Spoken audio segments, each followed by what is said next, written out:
السلام علیکم، یاسین آپ کے ساتھ حاضر ہے مارکیٹ کی تازہ ترین اپڈیٹ کے حوالے سے۔ An eye on market by Yasin پر آپ سے ملاقات رہتی ہے، اور www.yasinanalysis.com بھی چینل ہے، پلیٹ فارم ہے جس پہ ملکی اور غیر ملکی جو خبریں ہیں، جو ڈیٹا ہیں، وہ آپ کے ساتھ شیئر کیے جاتے ہیں، جس کا تعلق بالواسطہ یا بلا واسطہ اسٹاک مارکیٹ پہ، گولڈ اینڈ سلور اسٹاکس پر پڑتا ہے۔ آج ایک بڑی زبردست ایک ڈیولپمنٹ اسٹوری آئی ہے، اور امریکہ اور روس اور چائنا اور اس حوالے سے جو ہم باتیں اور یہ سب بات گشت سن رہے ہیں اسرائیل اور فلسطین کے حوالے سے، آج جو ڈیولپمنٹ اسٹوری ہے وہ ہے چائنا اور جرمنی کی ملاقات۔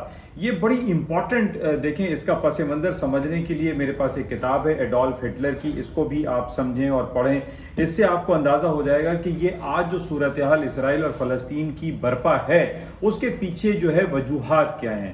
وہ وجوہات یہی سیکنڈ ورلڈ وار کی جو ایڈولف ہٹلر پوری دنیا پہ چھایا ہوا تھا، اور اس نے جو جوز لابی کا قتل عام کیا تھا، اور کہا جاتا ہے تو تقریباً 6 ملین 60 لاکھ یہودیوں کا قتل عام ہوا تھا، جس کو ہولوکاسٹ بھی کہا جاتا ہے۔ اس ہولوکاسٹ پہ یہ کتاب موجود ہے، آپ اس کو دیکھ سکتے ہیں۔ تو اس کا پس منظر سمجھنے کی بہت ضرورت ہے۔ یعنی جب سیکنڈ ورلڈ وار میں ایڈولف ہٹلر نے یہودیوں کو مارنا شروع کیا تھا، اور یہ کہا جاتا ہے کہ جناب فلسطین کے حاجی الامین صاحب تھے، انہوں نے بہت زیادہ کنونس کر لیا تھا ایڈولف ہٹلر کو، اور یہ کہا تھا کہ دا فائنل سولوشن جو ہے ہونا چاہیے اور یہودیت کا خاتمہ ہونا چاہیے۔ تو اس حوالے سے آج جو صورتحال ہے وہ بالکل اسی کی ریٹیلیشن دکھائی دے رہی ہے۔ سیکنڈ ورلڈ وار میں ہم نے یہ دیکھا کہ جناب جرمنی اور فرانس، جرمنی جو ہے وہ بہت زیادہ اسٹرانگ پوزیشن میں تھا، کیونکہ ایڈولف ہٹلر ہی جرمنی کا جرمن تھا، اور وہ امریکہ یا جاپان یا کسی بھی ملک کی بالادستی یا امپیریلزم کے خلاف تھا۔ اور اسی وجہ سے سیکنڈ ورلڈ وار میں ہم نے یہ دیکھا کہ چائنا اور جرمنی کسی حد تک ایک دوسرے کے ساتھ بھی تھے، اور بعد میں جب الائڈ فورسز بنی تو جرمنی کو ہرا دیا گیا، اس کے اندر امریکہ بھی شامل تھا۔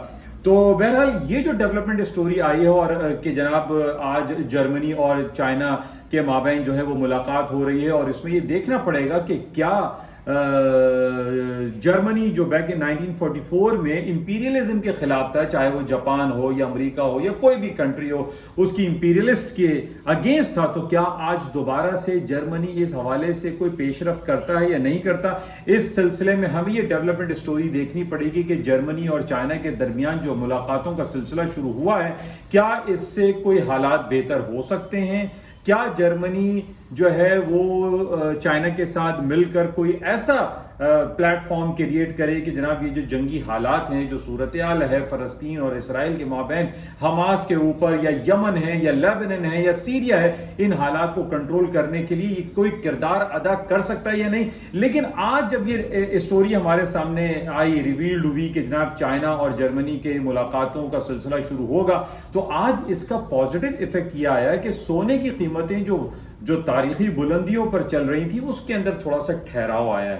آج ہم دیکھ رہے ہیں کہ 25 30 40 ڈالر گولڈ کی قیمتیں نیچے آئی ہیں، اسٹاک مارکیٹ میں ریکوری کے چانسز دکھائی دے رہے ہیں۔ تو بہرحال یہ بڑی امپورٹنٹ خبر ہے، اس کو آپ چیک میں رکھیں، اور یہ ساری ہمیں سیکنڈ ورلڈ وار کی جو صورتحال ہے اس کو ہمیں اپنے جو ہے وہ سامنے رکھنا پڑے گا کہ آج سے 70-75 سال پہلے ہوا کیا تھا، ایڈولف ہٹلر نے کیا کیا تھا، اور آج جو ہے نیتن یاہو جو اسرائیلی وزیر اعظم ہے وہ کیا کر رہے ہیں۔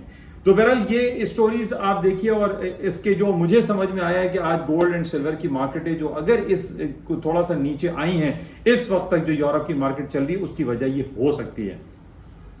اچھا، دوسری بات یہ ہے کہ آج ارلی مارننگ ہمارے پاس چائنا کی بڑی زبردست رپورٹ آ گئی۔ چائنا کا جو شرح نمو ہے، جس کو ہم جی ڈی پی کہتے ہیں، وہ بڑا زبردست آیا، 4.8 کی فورکاسٹ تھی، 5.3% آیا۔ چائنا کی بھی گڈ نیوز ہے۔ تو اس بیسس پہ ہم یہ کہہ سکتے ہیں کہ اسٹاک مارکیٹیں جو تھوڑا سا ڈاؤن سائڈ پہ آئی ہیں، اس میں دوبارہ سے واپسی کا سلسلہ شروع ہو سکتا ہے، دونوں بیسس پہ، ایک چائنا کی اچھی خبر پہ، اور یہ جو ہمارے پاس اسٹوری آئی ہے کہ چائنا اور جرمنی کی ملاقات ہو رہی ہے۔ اچھا، اس کے ساتھ ہی آج رات میں جرمی پال، امریکہ کے فیڈرل ریزرو بینک کے چیئرمین، ان کا آج اسپیچ ہوگی، رات کے 10-11 بجے کا ٹائم ہے۔ اس کو بھی ہمیں کلوزلی واچ کرنا پڑے گا کہ اس میں کیا کچھ ہو سکتا ہے۔ اور اس کے ساتھ ہی آپ کو یہ معلوم ہے کہ یہ سیکنڈ کوارٹر سٹارٹ ہو چکا ہے، فرسٹ کوارٹر کی ارننگ رپورٹوں کا سلسلہ ہے۔ نیٹ فلکس کی ارننگ رپورٹ اس ہفتے سب سے زیادہ امپورٹنٹ ہے، جمعرات کو لیٹ نائٹ مارکیٹ کلوزنگ پر اس کی ارننگ آئے گی، اور ہوپ فلی کہ یہ اچھی آتی ہیں. جتنی بھی آئی ٹی انڈسٹری یا میٹاورس اور آرٹیفیشل انٹیلیجنس کی اس سے ریلیٹڈ جو بھی آئی ٹی انڈسٹریز ہیں اس کے آپ کو معلوم ہے کہ اس کے نمبرز اچھے ہی آتے ہیں. تو یہ پازیٹیو ایفیکٹس جو ہے وہ سارے دکھائی دے رہے ہیں.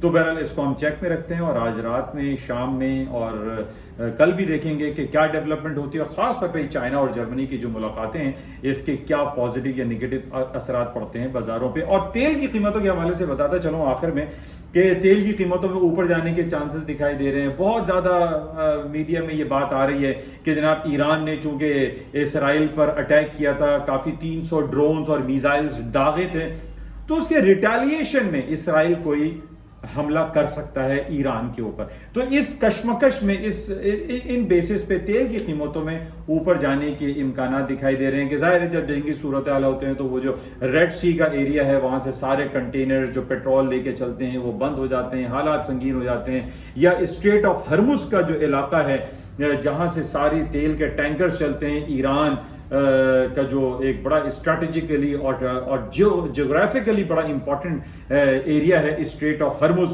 وہ بڑا امپورٹنس رکھتا ہے. تو اس بیسس پہ تیل کی قیمتوں میں اوپر جانے کے امکانات دکھائی دے رہے ہیں, بتائے جا رہے ہیں. بہرحال اس کو ہم چیک میں رکھتے ہیں کہ مزید کیا خبریں آتی ہیں اور اس کے بازاروں پر کیا اثرات مرتب ہوتے ہیں.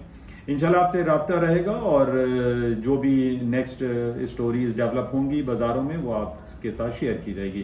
Thank you. خدا حافظ. یاسین.